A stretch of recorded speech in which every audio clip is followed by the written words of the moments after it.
Hey everyone, I'm Max, And I'm Luke. and welcome back to the Upside Down Thoughts podcast. So here we are with today's episode, this one on the Jack Links 500 at Talladega Superspeedway, down south in Alabama, and I'll let you go straight into the qualifying here to start. All right. So, one of my personal favorite tracks that we run on the schedule, the second super speedway of the regular season.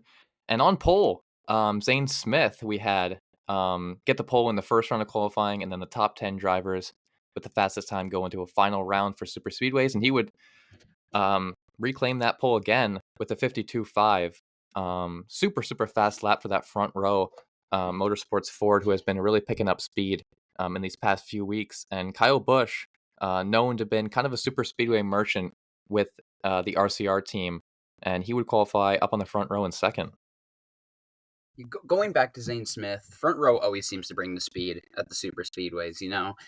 We've seen McDowell has multiple poles, and he's starting to throw out pole. Or I'm sorry, he's on Spire now. But Hmm.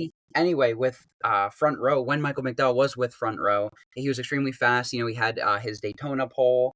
I believe they might have had a Talladega pole in there as well, and I Yep. think even a few other tracks. I know Todd Gilliland was on the front row, uh, for front row at one of the super speedways.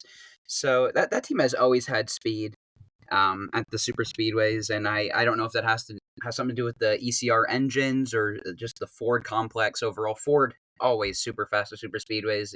They kind of hide at most of your short tracks or intermediates, but at the super speedways they really seem to shine. And whatever they do, it continues to work week after week as we see a whole bunch of more Fords rounding out the top 10. We got Logano, Priest, third and fourth. Back to sixth, you got Busher, Cindric, Barry, Blaney to round out the top 10, mostly Fords. Yeah, and you mentioned even, excuse me, Todd Gilliland, who was in the 38 last year.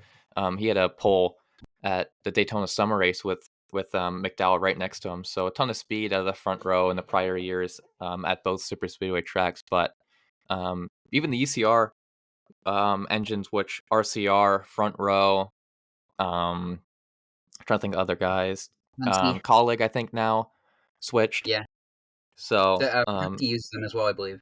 yeah, Penske, right? That was the other one. So ton of speed out of those engines, but we had Logano and Blaney for Penske qualify in the top 10 as well. We got the first Toyota with Ty Gibbs rounding out that top 10, and Bell, his teammate, right next to him in 11th.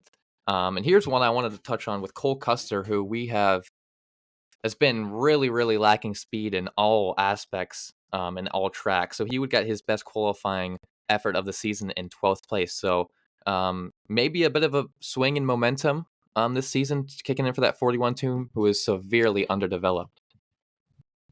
I think a qualifying up there for him, that's definitely a start. And you could say we're quite a few races in. He should have been starting weeks ago, but I think mainly the first few weeks of the season for them was kind of find their common ground, where they actually stand in this field, where they're able to run, what cars they belong with. But now that they figured all that out, I think it's time for them to start to be able to move forward. They're all comfortable with each other. Pit crew, crew chief, driver. Uh, Cole's looking like he's starting to be comfortable with the equipment he's working with. So I think that team will continue to trend up. He's been in the Cup Series in years prior. He's an Xfinity's champion. So I don't think it'll be long before we see him back in the mix at tracks other than the super speedways once again. For sure, definitely.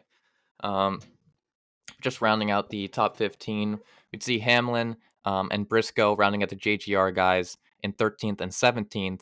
And we'd kick off Hendrick with William Byron getting the best of the qualifying in 16th. So as we look at Hendrick, we have Bowman 18th, and then scrolling down Larson 25th, and then Chase in 30th. And I know Hendrick doesn't have the greatest super speedway drivers, which they are getting better, definitely. But you'd like to see a little bit more speed out of those Hendrick engines, especially in qualifying. You usually see them, a couple of them in the top 10, top 15. So a bit of a lackluster qualifying effort, but they definitely had speed during the race.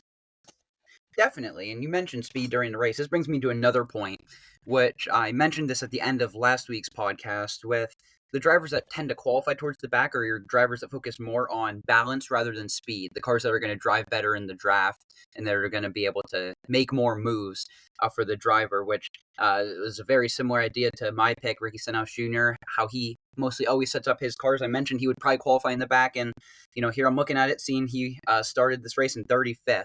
So he ended up starting pretty much exactly where I thought he would. And there's other names back there, great super speedway drivers that I think realize that they want their cars to be focusing on balance. You see the 7 of Justin Haley, he's a super speedway winner. Eric Jones, so close a few years ago. Chastain's a super speedway winner. So there's a lot of cars back here that are great super speedway drivers, and they definitely focus more on balance rather than the pure speed. 100%. Greatly said there, and it makes your point 100 times more clear with, Bubba Wallace, a super good super speedway driver in 20th. His teammate in 26th of Tyler Reddick.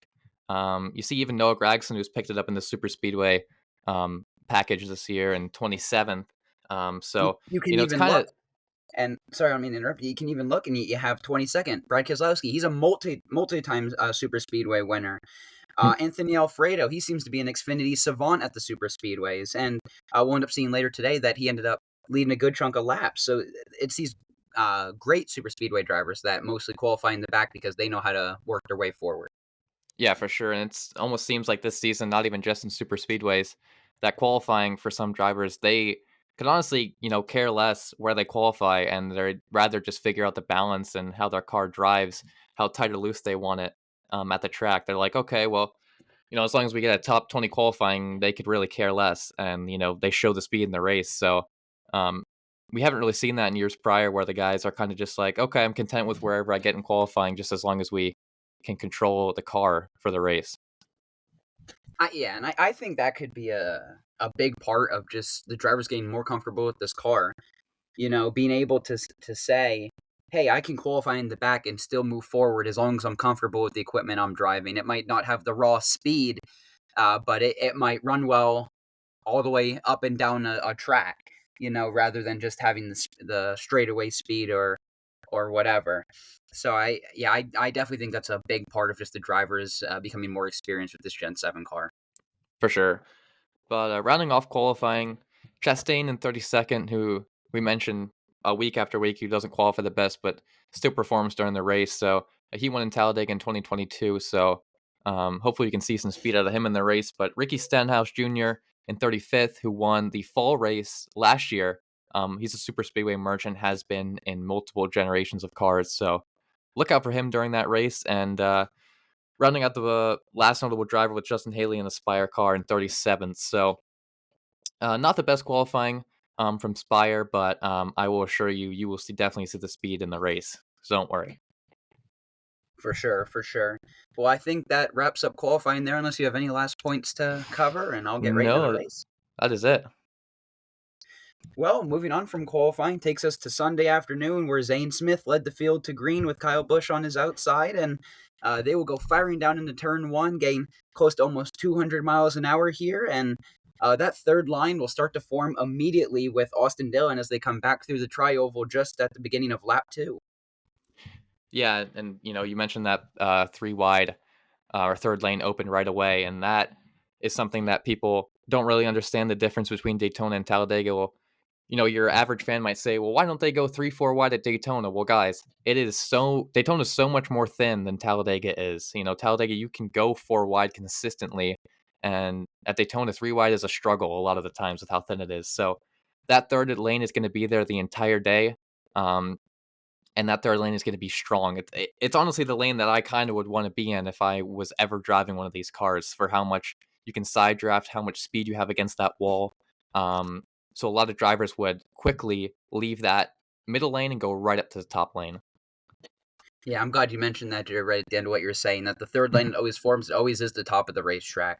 Whenever a new lane forms on these super speedways, it's, for the most part, always up the racetrack, unless there seems to be a stack up on the top or whatever. Then you'll see cars drop and get back in line on the bottom, but typically that'll bring it back down to 3 or 2 or even 1 lane we see when they're getting ready to pit. So, yeah, the lanes will almost always build towards the outside of the racetrack, but no later do we start to see 3 lines we're going to see the fourth lane start to form up all the way at the top of the track with Josh Berry, Michael McDowell, and Zane Smith working all the way up at the fence to see if they can work their way up to the front. Yeah, you mentioned the fourth lane. We really don't see this until like end of stage two, into stage three, where the guys are getting as comfortable as they are. Usually, the first stage is all about just feeling your car and saving fuel. Um, but that fourth lane would jump out as quickly as lap eight, and it would stay there for quite a while. Until kind of in 10 laps of that, we would see a bunch of the Toyota's cars form their way up into the lead. And it looked like this was almost planned from 23XI and JGR, as they would control the race and get single file on the bottom lane. And they would quickly start to save fuel as we would see the pack slow down. And at this point, I was like, oh my gosh, come on, guys. I understand it as a move, but for me, I'm like, oh, please, more four-wide racing. It's so fun to watch, but the Toyotas would start to control the race and kind of tone it down a little bit. Right, it keeps you anxious. Everyone likes the four wide race, and that's what everyone comes to watch because what does the four wide racing end up producing when you're doing it for long enough? Somebody makes a move, it's a little too late, and then there you go. What we mentioned this in Daytona, what's called your NASCAR big one. Hmm. Uh, the big one, which is pretty much any wreck with more than 8 cars, and we have seen one pretty much every single year at Talladega, both the spring and the fall race, and you almost got to think that they're inevitable. For sure, yeah. And this was just simply that, the veteran Toyota presence was like, okay, guys, we're just gonna calm down a little bit. Let's control this race. Let's start saving our fuel like drivers always do. And let's start compressing this pack a little bit more. Um, and just kind of start feeling their cars out. But um, like I said, there was the two Toyota 2311 cars and then some of the JGR cars with Briscoe leading the pack, who has led 13 laps so far, which is the most he's led in any of his prior Talladega starts. Um, but as soon as they were getting a single file, we'd see a couple of guys choose to come down pit road with the Toyotas up front, with Briscoe, Bell, Hamlin, Wallace, Herbst, as in the Toyota group. And like I mentioned, that was planned. I think them going up there and kind of controlling the first pit stops or green flag pit stops for Toyota. Absolutely. I think that's the huge part of it. When you're leading this race, you become a trendsetter, a pacemaker, very similar to a horse race. If you ever watch a Kentucky Derby, you see there's always that one horse that seems to take off towards the front right at the beginning, and say I'm either going to take off or all y'all are going to hang up here with me and stay in this race. So the Toyotas, I think, going to the front and really pounding the throttle, and then eventually being the first to pit road. I think that basically forces the rest of the field to not be able to fuel save and say, hey, we got to put the pedal to the metal here if we want to stay up with them and even be contenders for stage points at the end of the stage. But unfortunately, that conversation is going to be no longer as the Fords coming to pit road. We're going to see Keselowski and Kyle Busch get together on entry, and Ryan Blaney is going to try to shoot to the inside to avoid these two that were spinning back up the track towards Alex Bowman. He'll get tagged as well. When they come back down the track, Ryan Blaney is going to get tagged in his right rear fender, and it's going to send him for a pretty good spin, doing some pretty heavy damage on his car and totaling it for the rest of the race. Yeah, and this was just really frustrating. And I'm a little bit biased, as I mentioned before, as a Blaney fan. But you know, at first, I was like, okay, whose fault is it? And then looking back, I was like, I don't even know what just happened. It kind of looked like Kyle Busch was committed and ready to go to pit road, backed out a little bit, and then Keselowski, he got like up into Keselowski's left rear quarter panel, spun him down, and then Blaney just tried to shoot a gap, and the door had already been closed. Clipped his right rear fender, knocked the wheel off the base, kind of broke the axle, and he would have to go back to the garage where he would have a limited time, but there's almost no point in even trying to fix that. So the bad luck is just really imminent on this 12 car, who, qualified well, showed speed in practice, showed speed at the start of the race, and just another week where he's an innocent bystander getting taken out by someone else's mess. So hopefully he can pick it up in these coming races and, get back into, this top 10 points battle where he's kind of shed it out. But just frustrating. I mean, that's all I have to say. Just really, really frustrating. Absolutely. It's been a tough last few weeks for that 12 team. We've seen nothing but blown engines, ruined finishes. He was running out of gas last year. He's getting caught in wrecks that are none of his business. Ryan Blaney, you could say, since he won his championship, it's been a rough going. But I kind of wanted to get a little more into this wreck from my perspective. And watching this, no matter how many replays I seem to watch, I could not figure out whose fault this wreck was. I was obviously between the 6 of Brad Keselowski or the 8 of Kyle Busch, but from all in-car angles and even cars that weren't involved in the wreck, I could not tell. You see Brad come down off the racetrack a little later, like he might not have known he was pitting, but then Kyle Busch almost looks like he locks up the brakes and gets together with Brad. So it's such a weird scenario. I would like to see the SMT data to get a more exact look at what was really going on uh with gas and brake inside the 6 and 8 cars to see what they were really doing or what their plans were, or maybe more radio transmission that was never really released. But a very awkward incident, something that you never really see at Talladega. Sometimes you see a car lock up the brakes entering the pits because you're practically going from 200 miles an hour to 65, which is the pit road speed limit. And drivers lock up the brakes, they spin out and don't collect anyone. But this was a little different and quite weird, in my opinion.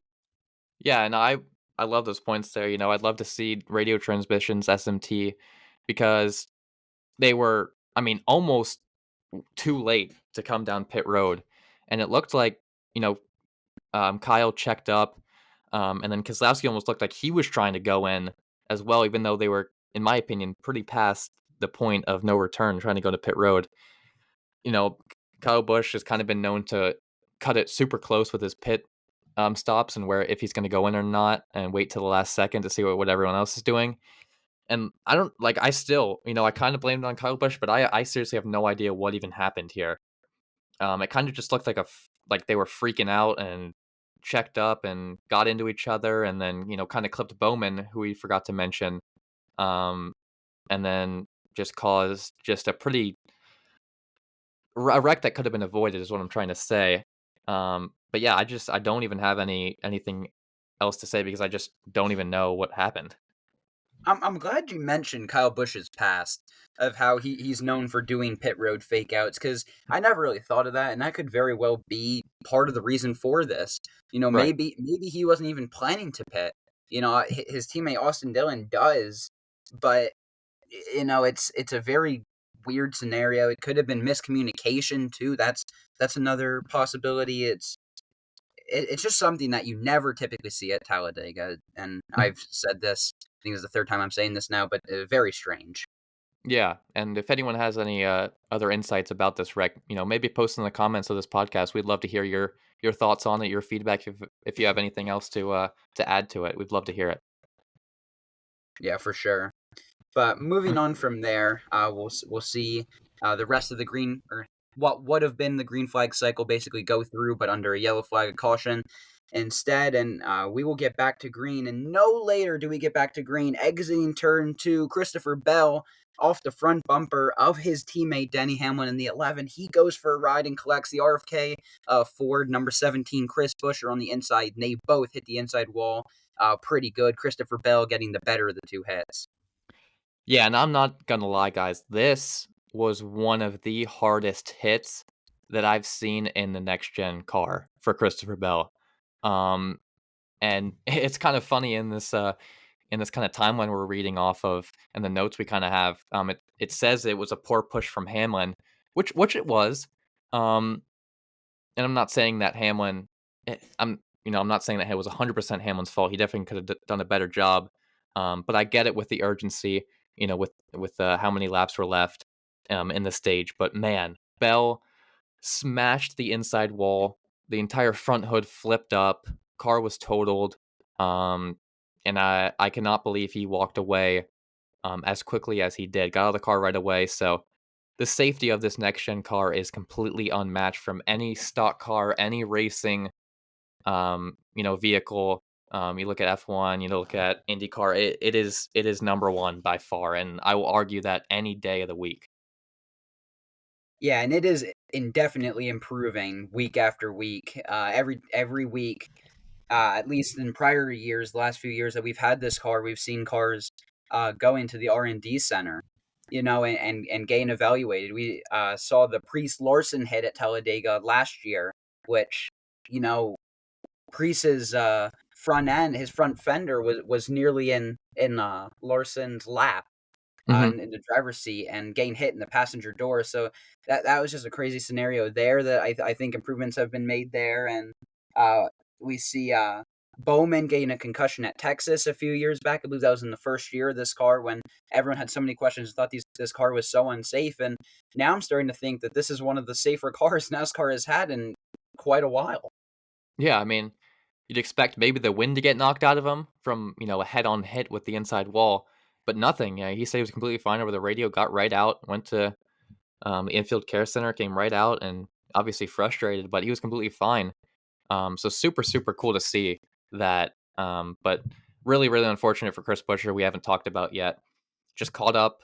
He was on that inside. He just got knocked into the wall. Obviously had visible damage to his car, so he would have to go to the pit road to see if they could repair it. But just man, unfortunate. Buescher is kind of on his way to becoming, that guy in the super speedway era for this car. He won at Daytona night race, so Talladega, he's always up there, top 10. He's always a problem. He's always there to the end. So just kind of crushing to see he's out this early. For sure. And you mentioned that he's getting there. Well, those RFK cars always have speed at the super speedways. Ryan Preece, he qualified very well. Keselowski was a little further back. He was outside of row 11, 22nd, but he's a multi-time super speedway winner, as I mentioned before. So the fact I think these cars, like, they will always be a threat at the super speedways, I think, for For years to sure. come, especially with Busher and Priest not being super old. They're more veteran talents, but they make their boss Keselowski look young. In terms of age. But I think if they continue to stay with RFK, that will be a scary team to be in the future at these super speedways and more specifically Talladega. Oh, 100%. 100%. But moving past all of that nonsense, we had Hamlin and Wallace, who got out pit road perfectly fine. And with Ricky Stenhouse up here in the top five, where did he come from? 35th to 5th and one Right, stage. So there's my um, pick. There he in is. the in the beautiful NOS blue and orange 47, which is one of my favorite paint schemes of all time. Love that But car. I have multiple yeah, diecasts behind me. oh, I absolutely love that paint scheme. I love when he's up there leading that field. But he'd be battling with Hamlin and Wallace trying to get up there. But whoa, whoa, whoa, Kyle Larson in the middle lane would win stage one with Bubba Wallace coming in second. But man, I mean, everyone talks about how bad Kyle Larson is at super speedways. Well, I don't know if it's just this year. A bit of last year he was doing pretty well, but this year, ton of stage points, even at Daytona. Talladega, where we haven't heard his name at all, I feel like in the past, and especially in this car, in the past few years. But he would just show everyone up and make that middle lane fly by those Toyotas. So, he would pick up the stage one win. Yeah, you mentioned that it was quite a surprise seeing him up there to win the stage, and he was another one just like Stenhouse that started pretty well back in traffic, and I believe he was the third Hendrick car in terms of starting order. So to see him all the way up here and work his way through traffic to win the stage is quite impressive for someone that has really never shown out at these super speedways in the past. Yeah, definitely. And his teammate Byron, sorry, he finished second. Excuse me, not Bubba Wallace. Um, he's shown a ton of improvement. So it almost feels like Hendrick as a whole is really figuring out the super speedway package faster than a lot of other teams are. So definitely look out for them in the next two super speedways that we have on the schedule with Daytona in August and Talladega in October, because they could be a real threat. Right, for sure. Well, and I think moving on from there, that takes us to the start of stage two after we see everyone except one car pit to start stage two. And I love this. I find this so awesome. This one car that we're going to see not pit is the Beard Motorsports numbers. Is it 62? I believe of Hmm. Anthony Alfredo. He's going to end up leading this race, and I love this to see him up here getting his sponsor shown and making some money for his small team of Beard Motorsports with their one full time employee. I find this so awesome. Yeah, and he would do a really good job.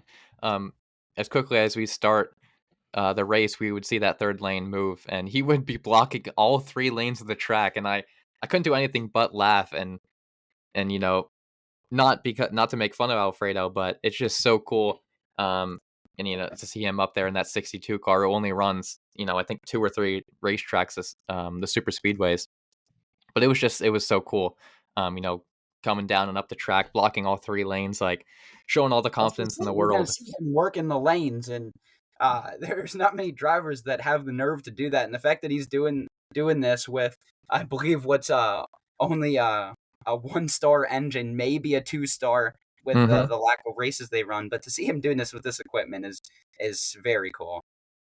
Yeah, and it wasn't like a one or two lap um, control. He would lead 10 laps to this point, which would obviously surpass any previous record that they had.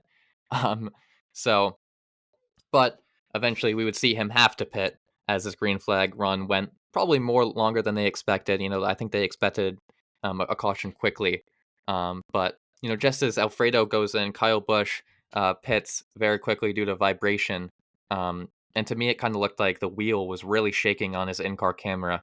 So just, I mean, another really unfortunate thing to happen to this eight team. And he would spend a little while on pit road trying to figure out this problem, but he would get back out there.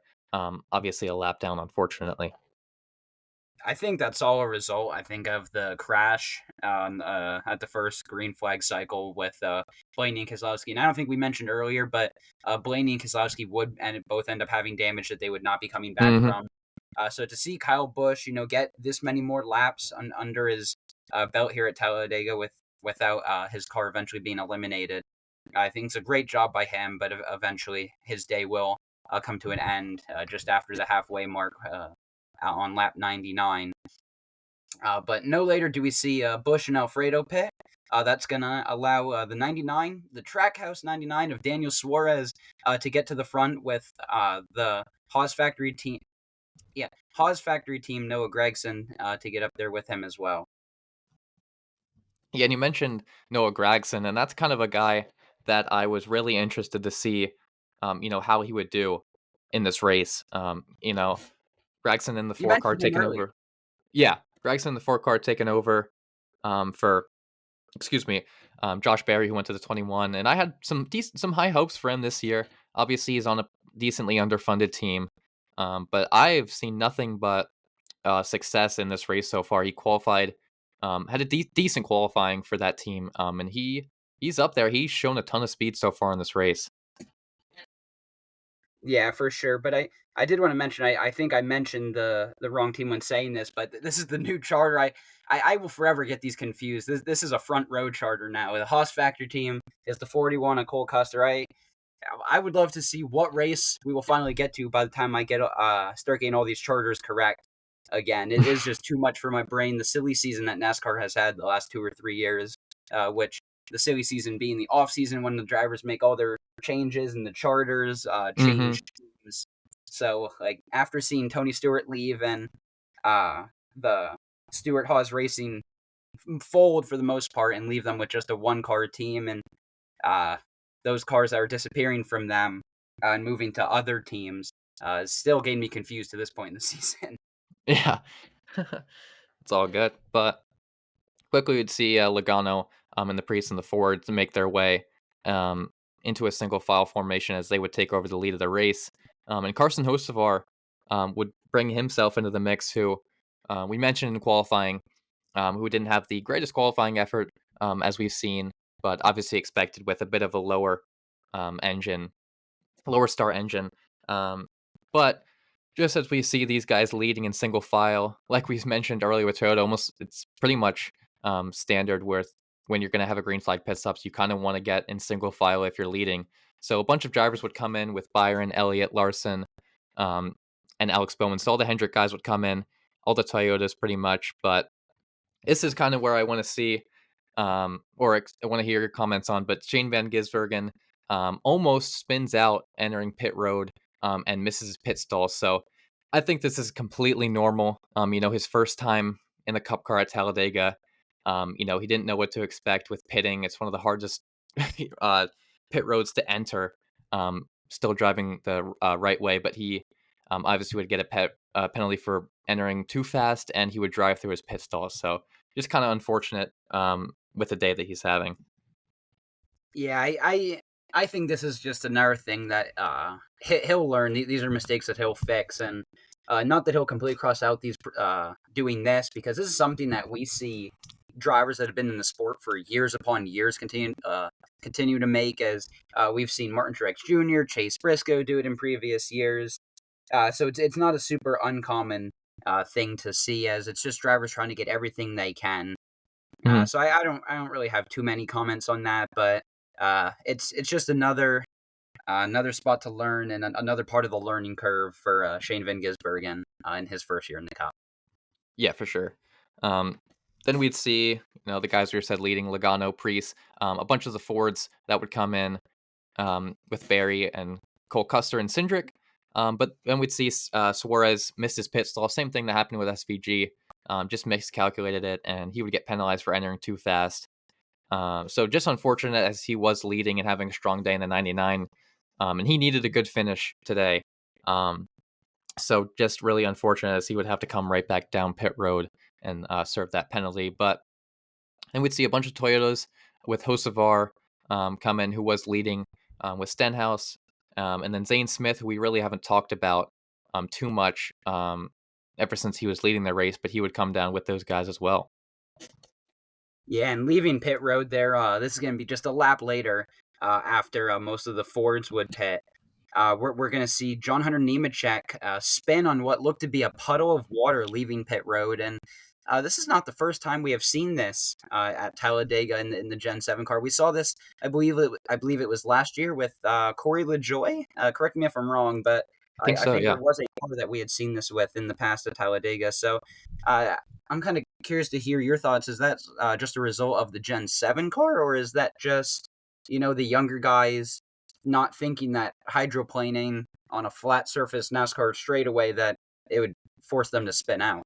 I don't think it's a car problem, because in qualifying, Blaney actually clipped the water and almost spun out, which would kind of tarnish his qualifying, as he would qualify in 10th. Um, I don't even think he saw the water. I'm gonna be completely honest, and I don't think he got any communication that was even there. Um, I think this is just like a what the hell moment almost. Like, why is there water coming off the pit road? Because the same thing happened to the 12 of Blaney. So um, it's just like, I mean, I've never even seen this before with something like this. With water spinning out someone at Talladega. It's just interesting. Yeah, and you mentioned maybe he didn't even see the water, and that could leave us to a very similar situation that we see at the track we'll be going to next week, Texas, about with the grass on the inside as they're coming to the green flag on restarts. How the grass almost appears blind to someone that's starting in like 14th, unlike someone that would be starting in third per se, like second on the inside, that can see the grass, and won't end up clipping it. But when those cars take that corner, it becomes blind. That could be very similar reasoning for John Hunter Nemechek spinning out on the water at Talladega, as he was kind of one of the later cars off pit road. He had a bunch of cars in front of him, and everyone's starting to fan out to get back in order as they're getting back onto the racetrack. So I think the water being blind to him out his windshield could be uh, probably one of the main reasons for him spinning out on it. Yeah, for sure. Good points. But as the pit cycle would, file out, we'd see Wallace and Logano, who went in pit stops very early. Uh, they would battle for the lead, and then this is a very, very controversial and interesting part of the race. As we would come to the stage 2 closing, we would see Austin Cindric right behind his teammate in the 22 of Joey Logano. And Logano, in my opinion, would throw a decently late block. I understand it's stage two and you're coming to the closing laps. But Cindric would jump right out of line, not push his teammate of Logano, and Bubba Wallace would just steal the stage basically that way as they had no momentum. So I'm going to make my points quickly, as I don't have a lot to say, because I think if Cindric pushes his teammate, I think it's either going to cause a spin down on the inside and take out a bunch of drivers. And, if he does give this push to Logano, I don't even think Logano would win the stage as how much momentum Bubba Wallace even had. So Logano incredibly frustrated with his teammate of Cindric, and I don't even really think Cindric did anything wrong here. I think as it was stage two, they're protecting their cars, and why would you give your teammate a potentially horrendous push, and either take out yourself and your teammate or wreck a bunch of guys that don't deserve to be wrecked out. Right. Yeah, I agree. I think the main part of uh I think the main part of this, or what would have happened, is the second thing you said, and it's the fact that I don't think Logano would have won the stage. Mhm. They're very close to the line, and no matter what push Cindric's giving it, if Cindric's Superman, I still don't think Logano wins the stage, because they had what, 3-4 car lengths to the line, and you're doing 200 miles an hour. A push is not Yeah. going to get you an entire car length and a half, or whatever he was behind Wallace at the time. So I think it's a bit of an overreaction by Logano, and I also think that if Logano was in Cindric's position, I think he would have done the same thing. Yeah, 100%. You are teammates, but coming to the end of a stage like that, you're trying to get points for yourself. You're not gaining team points. Your Mhm. your goal is to make sure that your entire team finishes in the top 5, not that uh your teammate wins the race because he doesn't have a win yet. So I think this is a little ridiculous by Logano, and I think he needed to relax going into stage 3. Yeah, 100%. I like the point, there where you kinda have to be a little bit selfish. Um, and, we'd seen a little bit in years prior, when Cindric first got into the 2 car where, he was a little bit selfish, understandably, but at some point, you have to kinda start, betting on yourself, and with where he is in the, point standings and where he is in the playoff standings, points are urgent, and I completely understand and have no problem. And like you said, if Logano was the same position, I guarantee he would have done the same thing. So that's kind of where we stand on it. And I think a lot of other people agreed for sure. Right. Points are going to matter a lot more for a person like Cindric than they are for a guy like Logano. Yeah, Logano, he'll be fine when he gets in those places where he needs the clutch points. Where Cindric, he a little younger guy, he's going to panic a little more in those high pressure situations, which is why we are yet to see him really go anywhere in the playoffs. We've seen him go round to 12, but you never really seem to see him go any further than that. So uh, I'm just going to kind of reiterate what I just said, and say that these points are going to matter a lot more for the 2 car than they are for the 22. oh yeah, 100%, 100%. And we kind of see that with next week. Spoiler alert, but you have to wait for that podcast to hear who wins. But obviously, with the ending, um, Wallace would get the win. Logano still would come in second, so I really don't understand what he was complaining about. We'd see Larson finish fourth. Um, so another great stage from the Hendrick, number 5. But most lead lap cars would come into pit, obviously, with some notable exceptions with Chase Elliott and Alfredo, which is kind of funny because he stayed out to lead the race in the stage 1. And this is kind of where we'd start to see the fuel only, and the 2 tire stops and the pit stop strategy, really, as some of the Toyotas and with Herbst and Gibbs would only take fuel for the start of stage 3. You're absolutely right. And following the end of stage 2 caution, it's going to get stage 3 right underway for us, where we're going to see a Briscoe Gibbs front row, where Briscoe will eventually clear for the lead with a nice push from Hamlin right behind him. And we're eventually going to see that third lane form up right away, where we're going to see Gibbs, Hamlin, and Briscoe, 3 Toyotas, brawling for the lead to start stage 3. Yeah, and as quickly as they would, um, span out a little bit, they would get the top 6 drivers would get in a single file line. And if you can guess what manufacturer it is, if you guess Toyota, you'd be right. Um, Yet again. yeah. So They are really trying to control this race and not let any big wrecks happen, and really stay back on the throttle, save fuel. They're doing a fantastic job of it. Like I keep saying, it looks like it was 100% planned out between the Toyota teams and Toyota manufacturers. They were like, guys, let's slow things down. Let's ride in a single file line, and then when we absolutely have to um, get crazy, we can. But doing a fantastic job keeping everyone in line. Yeah, I find it very interesting that the Toyotas are doing this for a second time this race after what we had seen the Toyotas do in the year prior, with Eric Jones, almost breaking his back driving the 43 Hmm. car. Right. So this is very interesting to me, and maybe watching NASCAR more over, uh, and as I learn more about the sport, we're both still fairly new into the sport in the past few years, and the more we watch this in years to come, I think we'll pick up on more of these race trends, and maybe Toyotas have done this for a long time in the past, but it's really something that I've never picked up on until the last year or two. Yeah, definitely.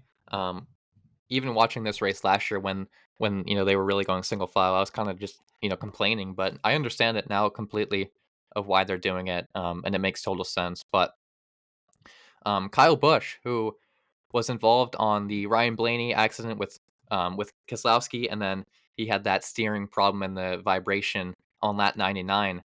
He would somehow make it back into the top 10 in ninth as he was running in this front pack. So just I don't even really know how he got back up here. Obviously, he got the free pass at some point, but and his car was flying. So just super super cool. And Kyle Busch definitely needs a good finish here today, as he is just kind of right around that playoff bubble. Right. This is a phenomenal job by not only him but his pit crew as well to be able to fix that car and get it out in a scheduled time and get him back on the lead lap. He may have needed one free pass that we didn't mention, but to be back in that lead pack and contending for the win with 30 laps to go is huge, and that's another team very similar to Austin Cindric, where every point is going to matter. As Hmm. we're almost at the halfway point in this season, before we get to playoffs, and every point is going to matter. 100%.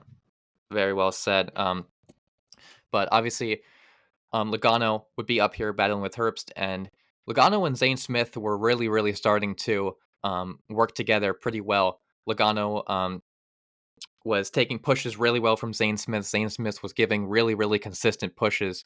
With how young Zane Smith is, I'd expect him to maybe throw a bad push once or twice in this race, but he showed amazing confidence being up in the top 10 pretty much all day. And especially with a guy like Logano, who, um, has been in the sport for so long. Logano said he was doing a great job and didn't have any complaints. So, they were moving up and into the front row here, battling for the lead. Yeah, and it's really awesome to see. You mentioned Zane Smith, real young in the sport, and to see him getting right into this and throwing himself in the mix right after setting a pole lap is just a phenomenal job. He was someone that was a very impressive name, and you heard his name a lot down in the Truck Series in past years. But he kind of jumped Xfinity and threw himself right into Cup shoes, and really, I didn't think he had much of a problem with his transition at all. You see some of these drivers, it takes them 4, 5, 6 years, to pick up the pace from even just moving from Xfinity to Cup. So to see him doing this, and competing with people like your Team Penske, your Team Hendrick, and your Joe Gibbs, it's really incredible. Hmm. Especially with him not being on a top team. Not saying that front row is a bad team, but it's just a very very well done job by him. 100%. And this is what I love um about these cars. And fourth year in the car, we're really really starting to see these 3-star teams, 2-star teams really really find where they stand in the sport. And in years prior, we'd have some crazy playoffs with drivers that maybe were in bottom half the points and then win and somehow get in. But with Spire, front row, even kind RFK, of RFK, yep, that's a great one. With Wood Trackhouse, Brothers, even with Josh Berry, Wood Brothers. Trackhouse, we're really starting to see these middle of the pack teams seriously, seriously contend to be on running up with the big boys. with Penske, Hendrick, Joe Gibbs, 23rd XI, and I love it. I absolutely love this. They're right in that 15th 10 points position. They're all battling hard, and this is what creates fantastic racing for these lower star teams. They have something to compete for with 16 drivers to make the playoffs, and I cannot wait to see what the playoffs look like because this is going to be absolutely insane. And I absolutely love it, and it's just going to keep getting better every year with this car. So, man, I'm just so excited for the rest of the season, guys. I cannot wait. It's something we've never really seen in the past. And again, I mentioned we're not super long term NASCAR fans, but in the 4 or 5 years that we've been watching NASCAR now, even maybe a little longer for you, I know you were into it a little before me, but this is something we've never seen. Like every team competing. This sport used to be dominated by your 3, 4 core teams. You have your top team of every manufacturer. You got your Joe Gibbs Toyota, your Team Penske Ford, and your Hendrick Chevrolets. But to see these other teams that we mentioned earlier competing week in and week out, and let me make that clear, they're not just competing at these super speedways where Mm-hmm. you say, oh, quote unquote, anyone could win. You know, 100%. 100%. they're they're competing at mile and a half, like Josh Berry's win at Vegas. That's a perfect example. So I think it's something that's really cool to look forward to, and we might see some really cool winners here in the second half of the year. Yeah, 100%. Very well said. Um, But moving along, as quickly as these guys would get to the front, they would have to the green flag pit stop would have to come along on kind of lap the 160s area. So we'll skip past all the green flag stops. Everyone got in. Kyle Busch unfortunately received a penalty for being too fast on pit road, which he's been known to do. Get a lot of penalties on pit road, but it's unfortunate for how hard he's battled to get up here. But with the stop cycling out, we'd see Cindric, Byron, and Larson on this front row to close out this race. Yeah, and you mentioned front row, like we've got a restart here, but this is the first green flag stop that I think we've seen where they were able to get through the whole thing cleanly and stay green as we come up on the last 15 laps of the race. And this is going to really bring us down to the nitty gritty here as we're going to see Larson duck below Byron to battle for second. He's going to get to the inside, but he will be blocked by Austin Cindric before getting out to the lead. And no later do we see that Byron is going to switch back over and head to Cindric's outside and look to him to pass the 2 car of Cindric for the lead. Yeah, and this battle between Cindric and Byron went on for a decent amount of time, almost 10 laps. And the blocks that they were throwing and the runs that they were getting, and where they were putting their car was just really cool to see. Um, But as quickly as we'd see these guys battle, it would bring Ryan Preece right into the mix as he would overtake Byron to lead the outside lane with Cindric on his inside. So Preece was, as we mentioned, showing a ton of speed in that RFK car, and he would seriously challenge Cindric for this lead. But Cindric being this guy that knows how to win at super speedways, he's always been up there in the mix. He would kind of um, always have the edge on this battle. I feel like moving into the final few laps. However, you can't talk down to Ryan Preece. He is a secret super speedway savant as well. He has pass up at the front at these tracks, and especially with he's never really been on a great team, and he's done great things with teams that haven't provided him with the best equipment. So to see him in RFK Ford, it's going to be interesting getting him down to the last few laps of this late race. And something else I wanted to mention, we talked about the Byron Larson Cindric. They're battling on the bottom 2 lanes of the track, and Priest just he leads his third lane up here and pulls right down in front of Byron and says, you know what, I'm going to challenge Cindric for the lead and see if I can win this thing in the last 2 laps. Yeah, and as we would get into the last final laps, we'd see them continue the battle on the front row. And coming to the final lap, this is where I was on the edge of my seat. Standing up in front of my TV, as we'd see, it was Pre-Cindric coming off of turn 3. And they would cross the line in a photo finish where Austin Cindric just edged ahead of Ryan Preece for a 0.02 second win. And I have to just say this. I think if Preece was in a little bit of a better car, maybe if he was in that um, other RFK car, the 17 of Busher, I think he takes this win away from Cindric for how hard he was driving it. But Cindric in a 5-star engine, um, He gets the win, been dominant all day. So another photo finish at Talladega, super cool to see. Yeah, and this is a well-deserved win by Austin Cindric. He was super fast all day, as you mentioned, and Ryan Preece so close. I was almost pulling, I think, for Ryan Preece as Hmm. I I don't know his entire past, but I can't say we've ever seen him go to victory lane in the Cup Series. I don't think so. So it would have been quite the thing to see. He's kind of on his revenge tour right now, and he's putting together a heck of a season in that 60 car. But something, since we are basically from the future, something I did want to mention, that this is such a shame to me because I'm talking so high of Ryan Preece right now, and the guy behind him who will finish in third, Joey Logano. They're both going to get disqualified. And I find this so ridiculous.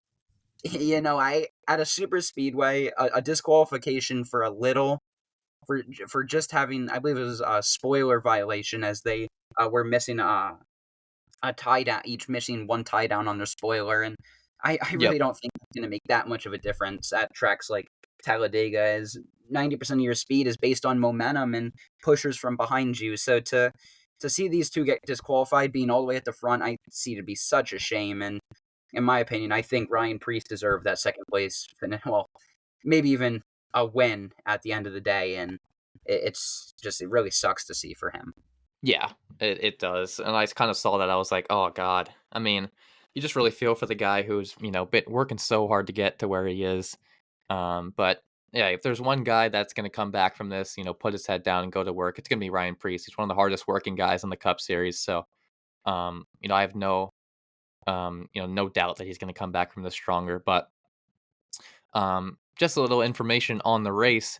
67 lead changes, which is so close to the 75 lead changes, which is the record at Talladega. And I saw a lot of people complaining on social media, like which I like to go on after the race to see what everyone's talking about. Um, that there wasn't a big one, and I understand. I get it. You watch Talladega. I sometimes watch Talladega to see what's the wreck gonna look like. Um, but if you don't like this type of racing, guys, then I don't want to say don't even turn on the TV, but this is back and forth, hard racing, blood, sweat, and tears. I mean, this is what This is you, prime NASCAR yeah, racing. it is, it really is, and I think a big one kind of would have ruined this race. I'm gonna be completely honest, which is crazy to say, but with where everyone had, how close everyone was, and how well everyone doing on pit road, and controlling their car, I think a big one, would have kind of ruined this one for me. Yeah, and with everyone that was still in this race at the end, if you have only 10, 12 cars bringing you to the end of one of these races, the speed isn't there because most of the speed comes from the draft. So the fact that we had 34 cars bringing us to the line, 17 each line, because it was kind of down to two lanes at the end of this race, but the energy was massive. Like, these guys are Hmm. coming to the line doing almost over 200 miles an hour. Right, it's crazy. It was so cool. Um, but yeah, I just wanted to point that out. Saw a lot of guys complaining, and it kind of almost sounded like they only watched the last couple laps because, some people do that with the race where they only want to watch who wins and see the big wreck on the final lap. Which I get it. I was like that at a point too. I can't blame the people for doing that. But um, if that's all that you have for the race, if you have any last points, then we'll go into the next segment. There's one more thing I'd like to say, and it's Mhm. for a lot of people that are trying to get into NASCAR, say, well, this sport, it's just cars going around in an oval, or a lot of people say circle, and then that's when I always make the smart comment, and I always say, well, it's actually an oval. Mhm. And I just wish a lot of those people would learn to understand that there is so much more to the sport. And Denny Hamlin makes this point great on his Actions Detrimental podcast. You can go check it out, but make sure you check ours out first. No, I'm kidding. But aside from that, like, I wish people would give the rest of the racing a chance and see if they can find enjoyment in the small moves and not just look for the energy that is found in the last lap or two of a race. Yeah. Because if you can learn to evaluate each and every move, for whether it's for the lead or whether it's for 16th with 84 laps to go, it's little things like that these are the moves that make the sport entertaining. And it's almost a very similar sport to golf. in my opinion, where it's almost I feel like the fans are the ones that make the sport entertaining. So if you don't put in the time, or I should say the energy, to watch your TV and enjoy the sport for yourself, then there's no one else that's going to do it for you, in my opinion. Yeah, that's perfectly said. Sit down, watch stage one, listen to what the announcers are saying, especially Larry Mack, who we like to see what he has to sell out with the cutaway with the cutaway car and all the comments he has to make. But seriously, listen to what the drivers and spotters are saying. They play that all the time. Listen to what they're saying about the cars, and you'll learn a lot more information than you ever think you could. In the 4 or 5 years we've been watching, um, we've become casual fans to I feel like super fans with how much information we have to give, and we're just two young kids just making a podcast here, just commenting on what we see. So it's okay to have your own opinion, but make sure you do the hard work and watch the full race through first. That's all I want to say, guys, because this was an amazing Talladega race. Yeah, well said. And moving on from there, I'll let you get right into the qualifying, because it seemed like you were, or not qualifying. I said this last week as well. The finishing results, because it sounded like you were chomping at the bit before I had my Oh, you're little good. comment there. Yeah, Obviously, Cindric led, or excuse me, Cindric won the race. He would lock himself into the playoffs as long as we don't have 16 or more drivers win. But even if we do, I think he's going to be just okay. So he would get his first win of the season at Talladega. But Larson and Byron, amazing days, and they have not been known to be super good at super speedways. But I mean, they were right there. Um, Obviously because of Ryan Preece, who got DQ'd, like you mentioned earlier.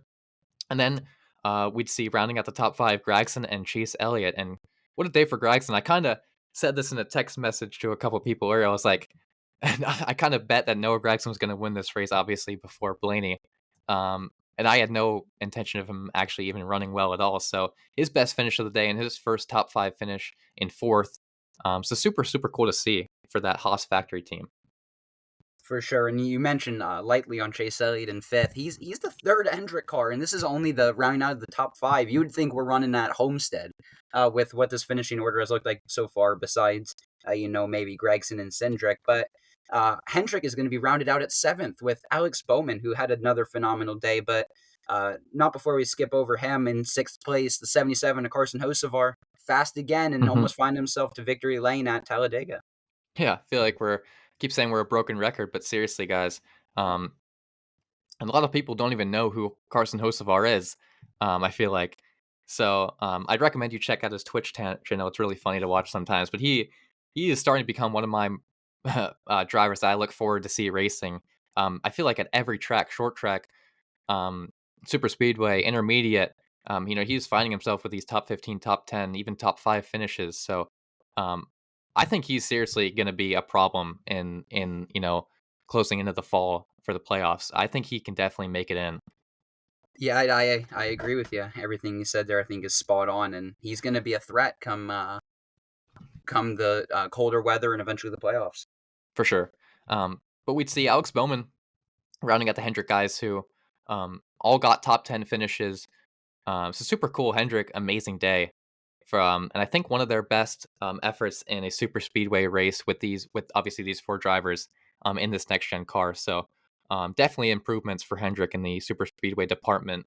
But we'd see Bubba Wallace, who got the highest finish, a Toyota in eighth. And then we'd see Daniel Suarez and Austin Dillon round out the top 10. So two very, very good finishes for the Trackhouse 99 and the RCR3, who definitely needed these good top 10 days. Yeah, and I want to mention your ninth place finisher, Daniel Suarez, who at a point in this race, we mentioned that he had a penalty and he was going a lap down with not a lot of time left.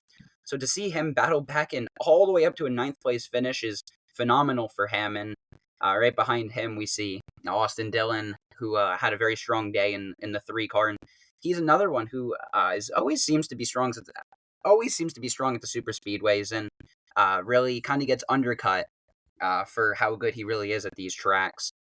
But right behind him, we see two more super speedway stars of Michael McDowell and Ricky Stenhouse Jr. to round out the top six rows. Yeah, and I just want to touch on Michael McDowell, who had the fastest lap of the race, so he will gain that extra point, which was newly introduced this season. So We didn't touch on him too much this race, um, but just outside of a top 10 finish for that Spire team, who, he's always been known to have these great finishes at Talladega, especially. So, a great day for him, but we'd go further back in. We'd see Cole Custer, who had a good qualifying effort. He'd run perfectly fine in 13th. So his best finish of the season in the top 15. So super good. It's very, very good day for Haas. And, they needed it. I think they gained a lot of information about the car, a lot of information about the track. So hopefully, with the next two super speedways and maybe some of the longer intermediates, they do a little bit better. But, just very good days from them. Yeah, for sure. And just behind him, we're going to see a bunch of Toyotas. We're going to see Tyler Reddick, Chase Briscoe. Todd Gilliland is going to throw a fork right in the middle between Ty Gibbs and Eric Jones in the top 18. So a bunch of four, or I just say one Ford and a bunch of Toyotas in the top 18 there, putting together good days and getting some points back. Desperately needed points, especially for Eric Jones, Ty Gibbs, Todd Gilliland, who are a little more buried in the standings compared to Briscoe or Reddick. Yeah, for sure.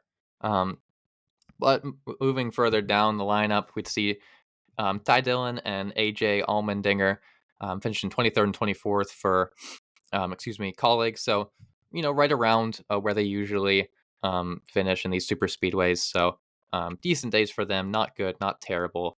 Um, then we'd see Josh Bear and Kyle Busch in 26th and 27th. Then Kyle Busch, who battled so hard to get back into the top 10, just, really, really screwed it up with speeding on pit road, which he's known to have a problem with. So, he kind of shot himself in his own foot there. So unfortunate, but I mean, there's really no one else to blame than himself. Yeah, and behind them, you got Anthony Alfredo, who had led laps, but was unfortunately off strategy, so would not get a good finish. And Shane Van Gisbergen in the same boat as Alfredo, they would be drafting all the way in the back together with John Hunter Nemechek as well, off the pace of the lead pack. But behind them, we see some of our back markers: Cody Ware, JJ Yaley, BJ McLeod, just couldn't seem to really go anywhere with their cars all day. And behind them, we see unfortunately, our crash cars of Chris Buescher, Christopher Bell, Brad Keselowski, and Ryan Blaney, with the two DQ'd cars of Ryan Preece and Joey Logano behind them in 38th and 39th. Yeah, and you just throw my pick out the window again for a second week in a row, as Ryan Blaney, technically the first or the last car behind the two DNFs. He was the first one DNF'd. But overall, in my opinion, great Talladega race. Like I keep saying, that's all I have for the race results. If you want anything to add as we close out this podcast. Yeah, I'm gonna give a quick shout out as my pick to win was Ricky Stenhouse Jr. He brought it home 12th on a 35th place start, so I thought he was gonna get a little more than that. He kind of just sometimes he needs a wreck to get just those few extra cars there and find himself on a restart a little further up, which he just never really got and was kind of mired back in traffic for most of the day. But to get a 12th place finish was another big points day for him, and will keep him inside the playoff picture going to Texas next week. Yeah, and then as he's smooth transition into Texas, like you just said, we'll just start with the last segment here, the podcast, with your picks to win. So obviously, like I have to keep mentioning again, guys, we are in the future. We know who wins, but we made these picks before this race happened. So just want to point that out again. But my pick to win was at 24, William Byron, who always shows speeds at Texas, and has multiple prior wins here.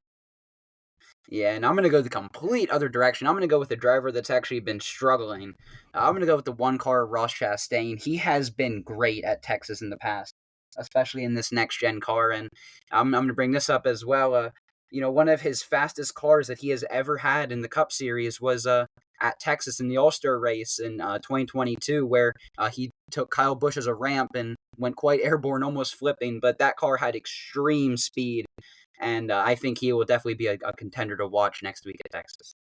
Yeah, great picks overall. And the last last comment I want to make before we close this out.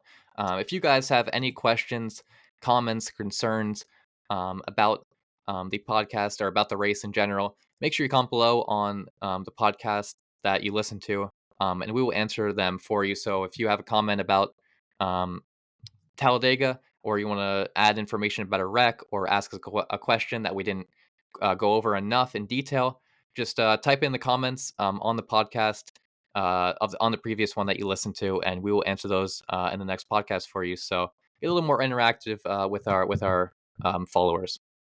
Right, and that brings me to two more last points I want to make here. Is on most of the podcasts, if not every podcast, I think we put a poll in the description, and we're trying to get a little bit of viewer feedback to see who's really listening to the podcast. So if you are listening, and you're on a device where you're able to respond to that poll, and you have an opinion on it, fill in the poll, or click what you believe is the right answer, and because there usually really never is a right answer. It's usually opinionated, and maybe write a comment on your opinion on the poll.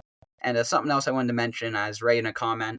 Don't be afraid to ask if you ever want to be a guest on the podcast. We will start opening up our podcast to guests, and having a third person alongside us as we get into the second half of the season for their input. For those of you that might be watching the races along with us and want to put your input through the mic rather than just in the chat. So that's all I've got.